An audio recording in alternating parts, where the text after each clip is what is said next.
In 1986, President Reagan was a very popular Republican. That's America. Democratic Party was in trouble. We didn't have the governorship, we didn't have either Senate seat, and the party was in somewhat disarray. Governor, which war did you serve in? Wait just a minute since you asked that question. You have sent a signal throughout the world that North Carolina is a God-fearing conservative state. Helms is dominant, but the state is growing increasingly competitive. It's the early signs of what we now call this purple state, this very competitive two-party state. So Sanford gets back into politics by running for the Senate. He clearly wanted to counter the Southern strategy. He wanted to figure out how to bring the Democratic Party back into a position of strength and resiliency. His opponent was Jim Broyhill, part of the Broyhill furniture dynasty. A lot of Jim Broyhill's support comes from the business community. My record is one of stability and reliability. Jim Broyhill's running on his record, with the emphasis on what seems to be the most important word among Republicans, conservative. It was easy enough for Sanford to depict Broyhill as kind of yesterday's Republican.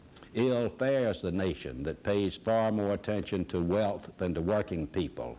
And I think we are finding ourselves drifting in that position. So Sanford at that time ran your basic, and it's time for change. We got to focus on schools and economic development in a way that this descendant of a big factory dynasty wasn't going to do. Vision improved our system of public education. Terry Sanford, to me, was legendary. He had been the famous Uncle Terry president of Duke University long before I showed up. He went on a 100-county tour, and that meant that I was driving all night to these towns I'd never been to. That's where I got to really know him and hear what he really thought about things. And you know what? What he really thought was not at all different than what he told people when he was standing in front of a crowd. When you really got down to it, he actually believed the things he was saying, which, guess what, I don't think is true about most politicians. Terry Sanford for the U.S. Senate, a truly special leader.